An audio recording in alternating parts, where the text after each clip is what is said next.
Tapi kalau Anda tanya saya jadi presiden, saya hari ini jadi presiden juga saya tahu apa yang saya mesti kerjakan. Karena saya udah kenyang dari DPRD tingkat 2, dari pengusaha, DPRD tingkat 2, bupati. Bupati itu paling, kalau kerja benar, paling ngerti tuh soal daerah seperti apa. Sampai hari ini portofolio saya lengkap, sampai ke BUMN. Saya pernah legislatif, pernah eksekutif. Kalau saya hari ini jadi, saya tahu apa yang saya mesti kerjakan. Ya Anda nggak usah khawatir. Cuma sekali lagi balik ke Tuhan. Yang titip untuk memberikan dukungan penuh kepada Bapak Basuki Cahayapurnama. Tentu saja kami dari pemerintah pusat nantinya juga akan memberikan dukungan yang penuh. Ya saya pikir Pak Jokowi juga tahu kan mana teman sahabat yang benar gitu kan. Beliau tahu saya kan nggak ada kepentingan gitu, saya hanya kerja aja nggak ada kepentingan. Ya kan terus saya juga nggak pernah minta apa-apa sama beliau kan. Duit nggak demen ribut doang. Tapi beliau bilang ya istri saya juga sama stres kalau kita pikirin. Istrinya juga nggak pengen dia jadi presiden.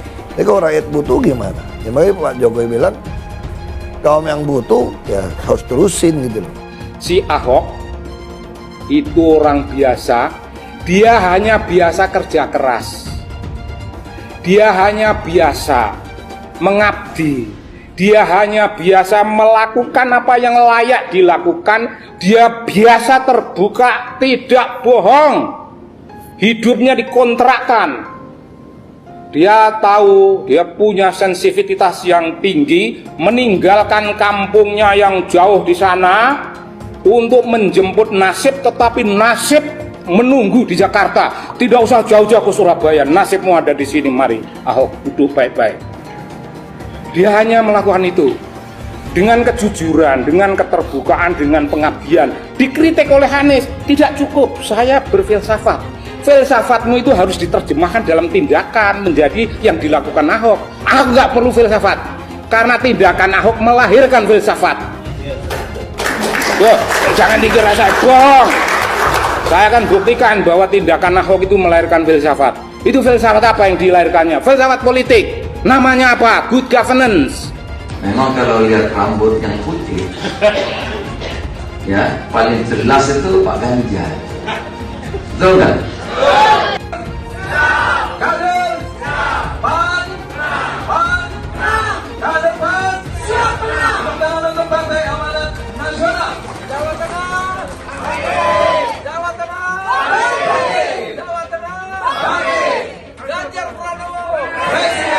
Kamu nggak jadi presiden, itu tidak mudah loh. Kamu lihat semua sejarah presiden nggak gampang. Sebenarnya orang ditanya itu, mau nggak jadi presiden? Enak aja. Emang negara nenekmu begitu kan? Enggak.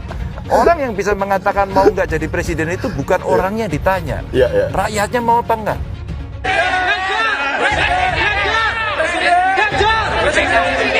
Ya perasaannya senang, bahagia karena bisa punya rumah. Rasa syukurnya ini sebetulnya nggak bisa diungkapkan ya. Kita cuma bisa bersyukur alhamdulillah, alhamdulillah, alhamdulillah. Kemudian dapat info ada program dari provinsi beli tanah dapat rumah. Ini kalau ngasuh tuh 350 per bulan selama 15 tahun. Buat saya murah. Kita istilahnya nyabung sehari aja cuma berapa 15.000 nggak ada kan?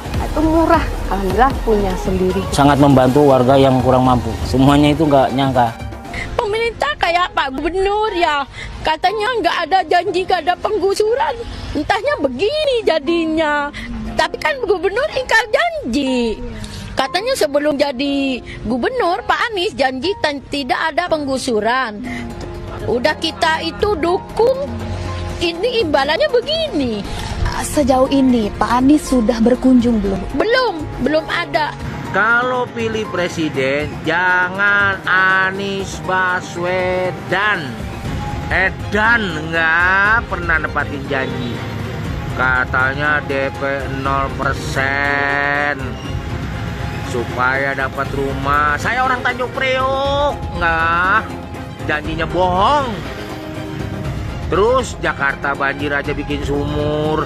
Aduh, anggaran dibuang-buang. Formula E juga sama. Saya pendukung Anies 2012. Jadi gila, Anies udah nggak usah dipilih. Iya, munafik. Sebelum lanjut videonya, jangan lupa like video ini dan subscribe channel ini, serta nyalakan lonceng notifikasinya untuk mendapatkan fakta harian terbaru dari kami selanjutnya. Terima kasih. Kalau dibilang Cina-Cina gitu kan, bilang kasih tahu dia, Cina mana? Enak aja lo ngomong Cina. Belum pernah tabok Cina ya lo, Cina-Cina. Kayak gitu.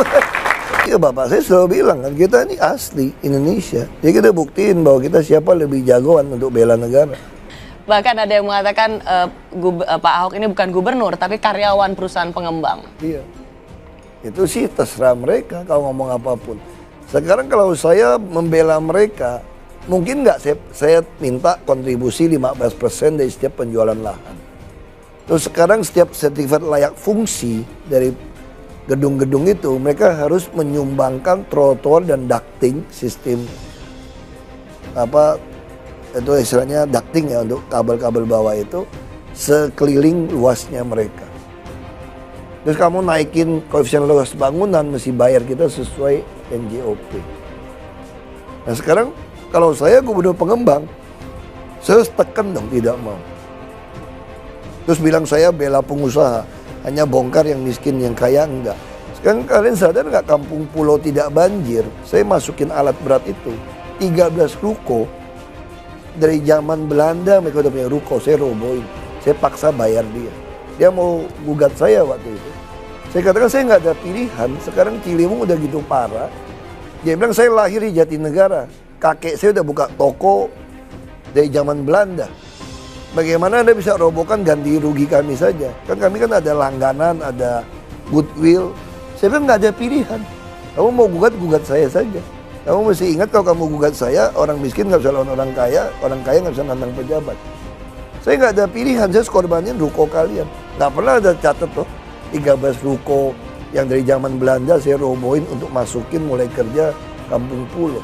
Ya orang kampung pulau dirobohin, bilang saya menindas orang miskin. 13 ruko saya sikat, nggak ada yang ngomong. Kalau dibilang ras, turunan Cina lagi ramai semua situ. Jadi memang orang-orang itu kan cuma orang buta saja ngomong. Karena nggak bisa jual program, cuma maunya nyerang Ahok melulu kan. Programnya kagak jelas, asal bukan Ahok. Nah terus Anda bilang pulau ini nanti beli dari mainland China beli. Sekarang pakai otak pelan-pelan gitu ya. Harus dengar baik-baik ini. Semua pulau hasil reklamasi itu sertifikat punya DKI. Kamu bikin sertifikat, data sertifikat saya itu hanya 30 tahun. Waktu kamu nyambung itu kena bayar 5% HPL. Kayak Ancol sekarang teriak. Ancol kan reklamasi. Terus setengahnya buat fasum-fasos. Setengah lagi kira-kira lah, ambil gampangnya gitu ya. Yang bisa dijual 5% untuk kami. Lalu yang bisa kamu jual, saya minta 15% NJOP buat bayar kepada kami. Membangun rumah di atas 5%. Supaya pegawai-pegawai yang tinggal di pulau, yang kerja di pulau bisa dapatin subsidi yang murah. Salah di mana coba? Makanya saya tanya gitu loh. Bagaimana bisa asing menguasai pulau ini? Asing menguasai saham kita apa nggak lebih parah? Nambang kita dikuasai asing apa nggak lebih parah?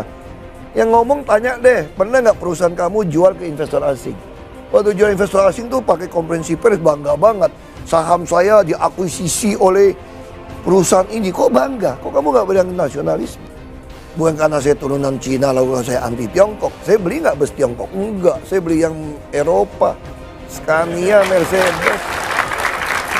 Iya dong. Nasionalis sejati adalah orang yang bisa memanfaatkan hubungan internasional untuk kepentingan rakyat kita. Kita bukan anti asing. Saya nggak pernah ngelawan orang, kok cuma orang aja beda arah sama saya. Orang pintu bener ke sana, kok saya ke sana kamu ke sini ya tabrakan kita. Sekarang kita lihat aja orang-orang susah. Berapa yang nikmatin untuk sekolah? Kita tahun ini bisa capai 740.000 lebih orang untuk kita biaya dengan KJP.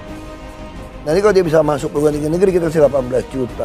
Kita lagi bikin program orang anak sekolah yang nggak mampu ini bisa beli daging sapi 39.000 per kilo per bulan. Beli ayam 10.000 untuk perbaiki nutrisi dia. Kita kasih dia bus gratis sekolah. Naik bus semua nggak bayar. Kita kasih 1 dokter, 1 perawat, 1 bidan, tungguin. Perumahan lebih baik, 36 meter persegi. Jadi logikanya nggak bela orang miskin bagaimana? Orang naik bus orang Tangerang Bekasi aku belain kok. Naik bus cuma 3,5. Terus nanti orang kaya, aku mau palakin pakai IRP, lu lewat 50.000 lu. kalau masih lewat 100.000. Ini gimana bilang gue bela? Saya nggak bela orang kaya, saya juga nggak bela orang miskin. Tugas saya adalah mengadministrasi keadilan sosial. Tugas saya itu membuat semua orang seimbang. Tugas saya mengadministrasi keadilan supaya orang miskin pun punya kesempatan yang sama. Asal dia jujur mau kerja keras. Kalau kamu nggak mau kerja keras, dikasih rumah, kasih modal. Ini kayak PKL, orang bisa nggak usir-usir. Saya cuma minta mereka tolong daftar di Bank DKI supaya saya tahu arus kas uang kamu. Kalau saya tahu arus kas uang kamu, saya bisa kasih pinjaman. Saya kasih pinjaman 5 juta dapat gerobak aluminium 7,8 juta. Mana ada di dunia kayak gitu. Minjam duit 5 juta dapat gerobak 7,8 juta. Masih mau protes, ya lu gila aja lu, gue bilang. Ada yang baik tidak pernah mundur, maju terus.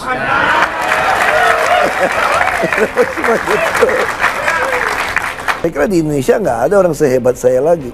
Orang akan sadar bahwa ini beda. Saya bilang sama beberapa teman-teman DPRD DKI, kalau kalian bisa jatuhin saya, orang lihat progres Jakarta makin baik, padahal belum baik kan. Orang akan bilang gini tuh, aduh sayang ya Ahok nggak jadi gubernur lagi ya. Kalau dia jadi gubernur pasti hebat, padahal belum tentu hebat kan. Belum tentu hebat kan. Nah, itu persepsi. Paling enak itu dikira hebat, lalu kita berhenti, tau nggak? Kalau saya keluar, kalau saya terusin, kamu biarin saya terus jadi gubernur, wah itu saya kerja setengah mati. Kalau gua nggak hebat, rusak dong nama gua. Nah, lu pikir-pikir sendiri sekarang. Dia nggak pusing sendiri.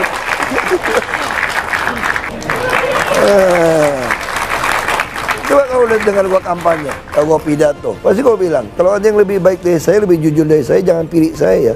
Kalau Bapak Ibu pilih saya itu bodoh loh. Masa duit bisa beli motor Jepang, beli motor Cina, mau nggak lu beli mocin? Nggak mau kan?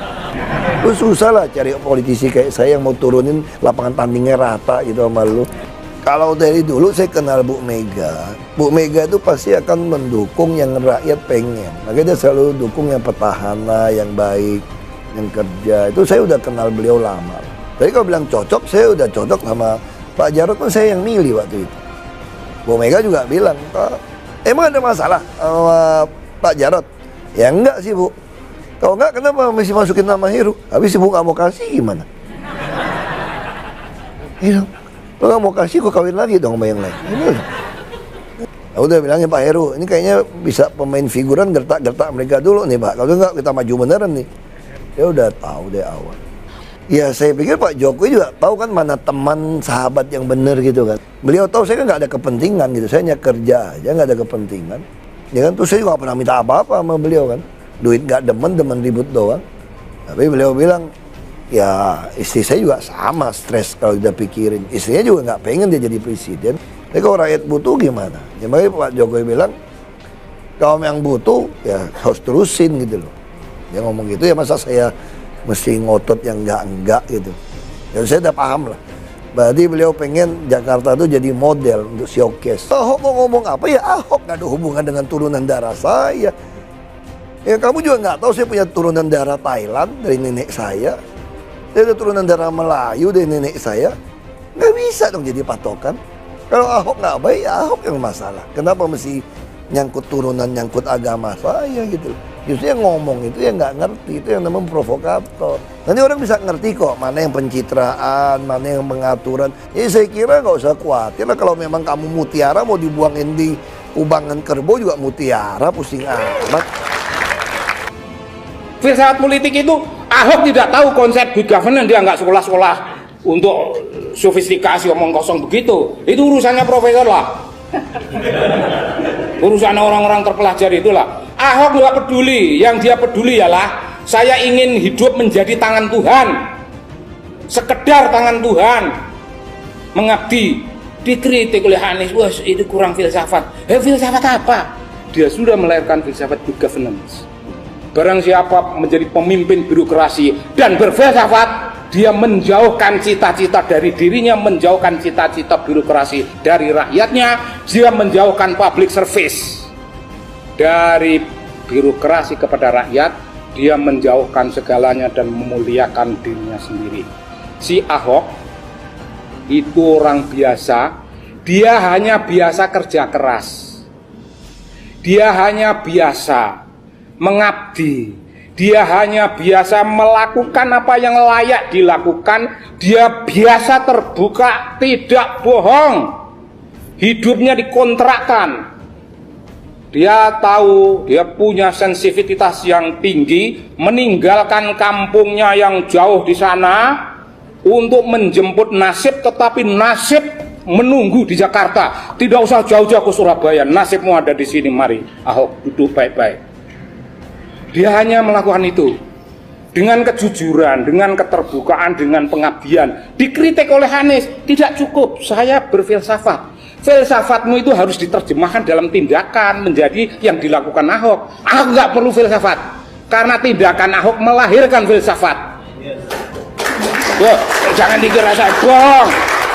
Saya akan buktikan bahwa tindakan Ahok itu melahirkan filsafat. Itu filsafat apa yang dilahirkannya? Filsafat politik. Namanya apa? Good governance.